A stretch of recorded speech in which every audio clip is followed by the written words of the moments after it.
ప్రభువును రక్షకుడైన శ్రీసు పరిశుద్ధ నామమున ప్రియదేవుని సంగమా ప్రియదేవుని వెళ్ళారా మరి రేకాల సమయం దేవుని వాక్యాన్ని అనుసారంగా ప్రార్థన చేసుకుందాం. ప్రార్థన కృపగల తండ్రి దయగల మహేశ్వయాన్ని బంగారు పాదాలకు లేఖలేని వందనాలు స్థితులు స్తోత్రములు గతించిన రాత్రి అంతా నీ రెక్కల సారిని కాచి కాపాడి సంరక్షించిందేమో మరి రేకాల సమయం సజ్జలేఖను చేరి ప్రార్థించండిగా వాక్యమైన దేవుడు వాక్యం నాతో మాతో మాట్లాడి మీరే మహిమాగంతా ప్రభావాల పొందమని వేసినాము నడుచున్నాం తండ్రి. ఆమె దేవుని సంగమ ప్రియమైన బిడ్డలారా నిర్ధమకు ఏర్పాటు చేయగలిగిన వాక్య భాగము ఆరోహణము తరువాతి ఆదివారం ఏర్పాటు చేయబడిన సువార్త వాక్య భాగము యోహాను సువార్త 15వ అధ్యాయము 26 నుండి 16వ అధ్యాయము 4 వరకు విధంగా రాయబడింది. ఆరోహణము తరువాతి ఆదివారం కొరకు ఏర్పాటు చేయబడిన సువార్త వాక్య భాగము యోహాను సువార్త 15వ అధ్యాయము 26 నుండి 16వ అధ్యాయము 4 వరకు విధంగా రాయబడినది. తండ్రి యొద్ద నుండి మీ యొద్దకు నేను పంపబోవు ఆదరణకర్త అనగా తండ్రి యొద్ద నుండి బయలుదేరు సత్య స్వరూపైన ఆత్మ వచ్చినప్పుడు ఆయన నన్ను గూర్చి సాక్షించును. ప్రియదేవుని సంగమా ప్రియదేవుని బిడ్డలారా, ప్రభువుని గురించి సాక్ష్యాన్ని కలిగిన ఆత్మ అవును ఆదరణకర్తను మన మధ్య ఉంచుతానని ప్రభువు తెలియజేశారు. అంటే ఆయన తిరిగి పరమునకు తండ్రి యొద్దకు చేర్చబడుతూ ఆయన శిష్యులైన వారిని ఆయన యందు విశ్వాసం ఉంచు వారిని ఎవరైతే ఆయన కృప కొరకు కనిపెట్టుచున్న వారు ఉన్నారో వారందరినీ ఆయన ధైర్యపరుస్తూ బలపరుస్తూ యేసుక్రీస్తు ప్రభువారు మనము ఈ లోకము నుండి వేరుపరచబడి ఆత్మయందు నిలిచిన వారమై దేవుని యొక్క మాటల చేత జీవించే వారమై ఉండాలని పరిశుద్ధాత్మ దేవుడు భక్తులైన యోహాను ద్వారా తెలియజేస్తున్నాడు. కాబట్టి ఇక్కడ ప్రభు చెప్తున్న మాట, తండ్రి యొద్ద నుండి మీ యొద్దకు నేను పంపబోవు ఆదరణకర్త అన్న. ఈ ఆదరణకర్త పరిశుద్ధాత్మ దేవుడు తండ్రి యొద్ద నుండి మన యొద్దకు రాబోతున్నది. కాబట్టి ఈ పంపబోతున్న ఆదరణకర్త అనగా తండ్రి యొద్ద నుండి బయలుదేరు సత్యస్వరూపే ఆత్మ ఏదైతే ఉందో వచ్చినప్పుడు ఆయన నన్ను గురించి సాక్ష్యం ఇచ్చును. మరి పరిశుద్ధాత్మ దేవుడు ప్రభువుని గురించి తెలియజేస్తూ తండ్రి యొక్క చిత్తాన్ని తండ్రి యొక్క ఉద్దేశాన్ని మనకి బయలుపరుస్తాం. అంటే యేసు ప్రేమలో యేసు చూపిన మార్గములో ఆయన ఈ లోకములో మానవులమైన మనలను రక్షించుటకు ఆయన ఏ రీతిగా అయితే తండ్రి వద్ద నుండి పంపబడి ఉన్నారో నేడు ఆయన పునరుత్థానము తరువాత మరి ఆరోహణము అవుతూ శిష్యులను ధైర్యపరుస్తూ ముందుకు నడిపిస్తూ ఆయన పలికిన మాటలు. అందుకని ఆయన అంటున్నాడు, తండ్రి యొద్ద నుండి మీ యొద్దకు నేను పంపబో ఆదరణకర్త అనగా తండ్రి యొద్ద నుండి బయలుదేరి సత్యస్వరూపైన ఆత్మ అంటాడు. అంటే ఆ ఆత్మ మనలను సర్వసత్యంలోనికి తండ్రి యొద్దకు నడిపించేదైనది. కాబట్టి ఆయన నన్ను గురించి సాక్ష్యం ఇచ్చును. ఈ ఆదరణకర్త అయిన పరిశుద్ధాత్మ దేవుడు ప్రభువుని గురించి ప్రభు మాటల గురించి ఆయన తెలియజేసేవాడై ఉన్నాడు అనే విషయాన్ని చెప్తూ, మీరు మొదటి నుండి నా యొద్ద ఉన్నవారు గనక మీరును సాక్ష్యం ఇస్తారు అన్నారు. యేసుక్రీస్తు ప్రభు వారి వెంట ఉన్న శిష్యులైతేనేమి, ఆయనను సేవించిన వారైతేనేమి, ఆయన తమ హృదయాలు చేర్చుకున్న వారైతేనేమి వారు కూడా ఈ సాక్ష్యాన్ని కలిగి ఉంటారని ప్రభు అక్కడ గుర్తు చేస్తున్నారు. అంటే యేసునందు విశ్వాసం ఉంచుట, యేసునందు రక్షణ కలిగి ఉండుట, ప్రభువుని బట్టి వారు ఏదైతే పొందుకున్నారో దాని యందు వారు దేవుని మాటలుగా, అంటే లోకము నుండి వేరుపరచబడి ఆత్మ యందు నిలిచిన వారే ఆ ఆత్మ చేత వారు నడిపింపబడవలసి ఉన్నదనే విషయాన్ని ప్రభు అక్కడ గుర్తు చేశారు. కాబట్టి మీరు మొదట నుండి నా యొద్ద ఉన్నవారు గనక మీరు సాక్ష్యమిత్తురు అని ప్రభువు సెలవుస్తున్నారు. అంటే విన్న వాటిని, గ్రహించిన వాటిని, వారు కలిగి ఉన్న వాటి అన్నిటిని బట్టి వారు ప్రభువును గురించి తెలియజేసే మాటలన్నీ కూడా ప్రభు అక్కడ గుర్తు చేస్తూ, మీరు అభ్యంతర పడకుండవలనని ఈ మాటలు మీతో చెబుతున్నాను అంటారు. అంటే ఈ లోకాధికారి అపవాది వచ్చి మిమ్మల్ని మోసపరిచి మిమ్మల్ని విశ్వాసంలో నుండి లోకమునకు పాపమునకు నడిపించే పరిస్థితులు ఉన్నాయి. కాబట్టి మీలో అభ్యంతరాలు రాకుండా అపవాదికి చోటు ఇవ్వకుండా ఆత్మ ద్వారా ఆదరణకర్త సత్యస్వరూపి ఏదైతే మీకు తెలియజేశారో ఆ తెలియజేసే విషయాల చేత మీరు ముందుకు నడిపింపబడతారు.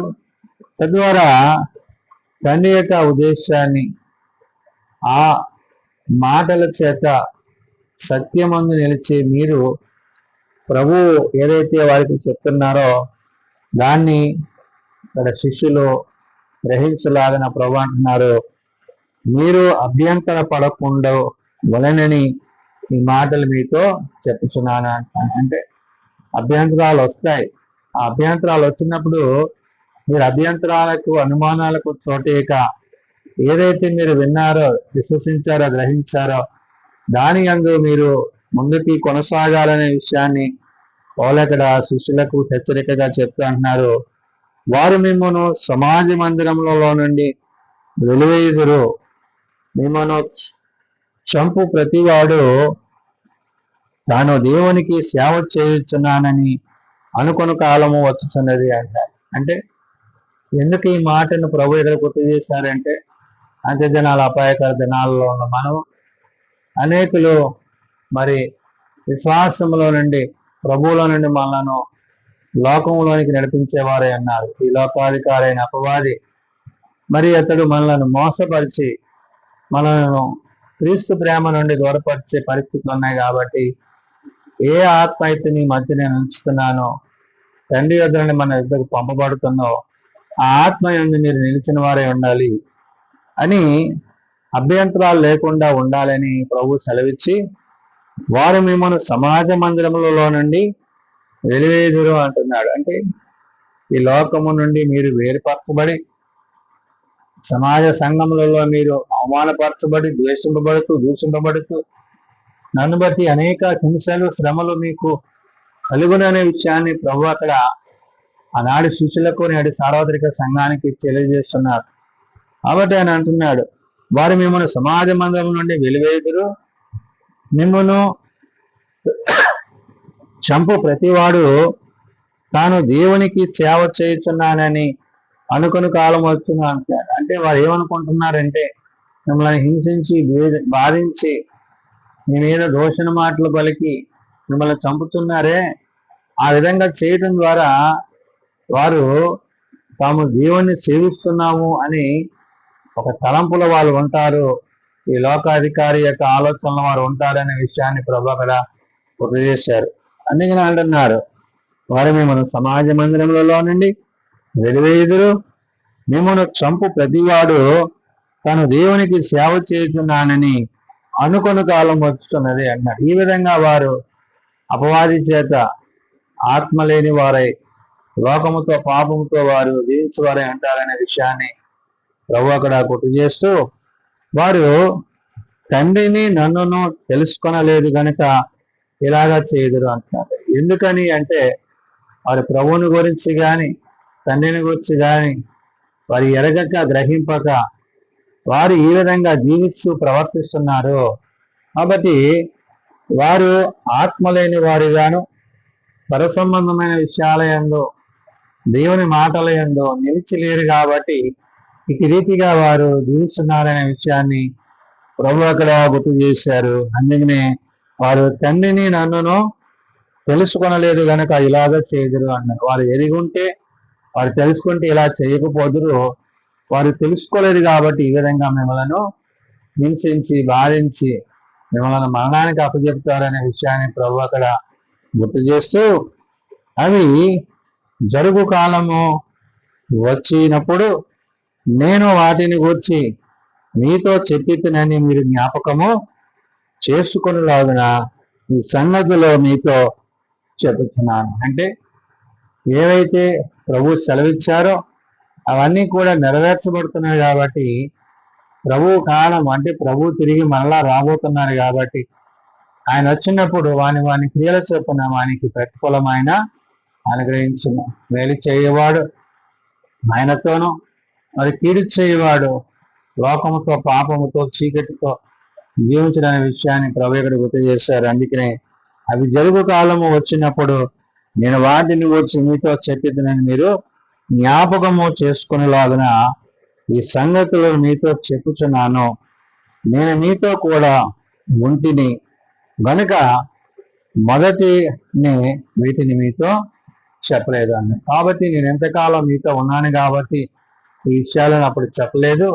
ఇప్పుడు నేను తిరిగి తండ్రి యొద్దకు వెళుతున్నాను కాబట్టి పరిశుద్ధాత్మ దేవుడు మీతో ఉంటున్నాడు కాబట్టి ఈ పరిశుద్ధాత్మ దేవుని ద్వారా మీరన్నీ గ్రహించి తెలుసుకొని మేలైన దాని యందు, వాక్యమందు, విశ్వాసమందు, దేవుని మాటల యందు, దేవుని ఉపదేశముల యందు ఆత్మచేత నడిపింపబడుతూ హెచ్చరింపబడుతూ ఈ లోకం నుండి వేరుపరచబడి విశ్వాసములో కొనసాగుతూ ప్రభు తిరిగి రాబోతున్నప్పుడు ఆయన ఎదుర్కోవడానికి కావలసిన సిద్ధపాటు కలిగి ఉండాలని ప్రభు ఆనాడు శిష్యులకు నేడు సార్వత్రిక సంఘానికి తెలియజేస్తున్నారు. కాబట్టి భక్తుడైన యోహాను సెలవిచ్చినట్లు ఆత్మతో సత్యముతో ఆయన ఆరాధించే వారముగా, ఆయన సేవించే వారముగా, తండ్రి కుమార పరిశుద్ధాత్మల యొక్క ఉద్దేశాలను ఎరిగిన వారమే ఈ యొక్క మరి దేవుని యొక్క మాటల చేత ఆరోహణం తర్వాత ఈ మొదటి ఆదివారంలో ప్రభు యొక్క సన్నిధిలో ఆయన రక్తం ద్వారా, ఆయన శరీరం ద్వారా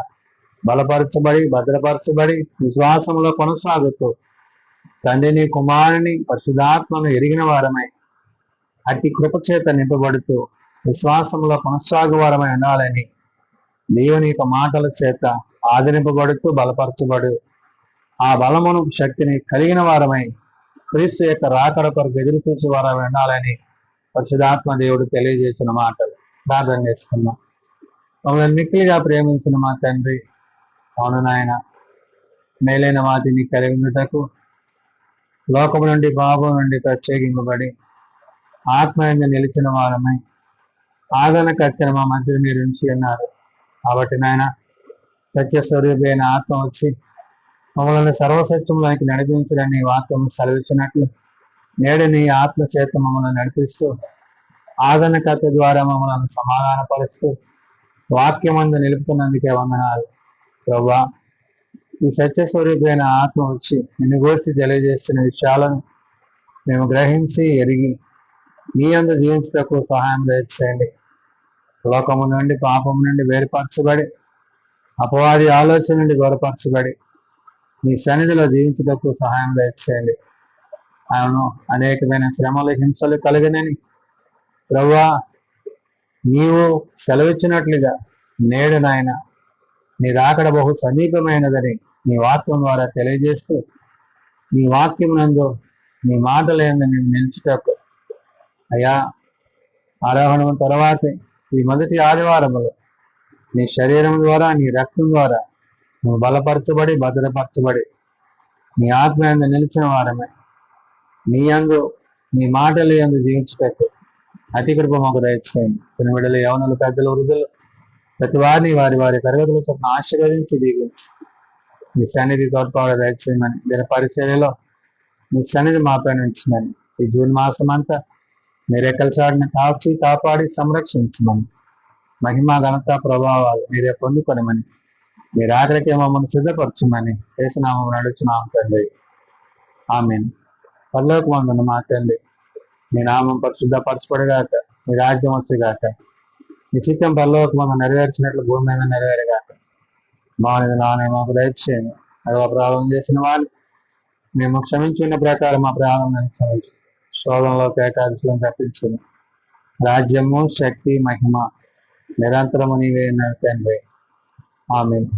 మన పరమతైన దేవుని ప్రేమ, ప్రభువైన యేసుక్రీస్తు కృప, ఆదరణకర్త అయిన పరిశుద్ధాత్మ సహాయం సదా తోడేయండి, సంరక్షించును గాక. ఆమేన్.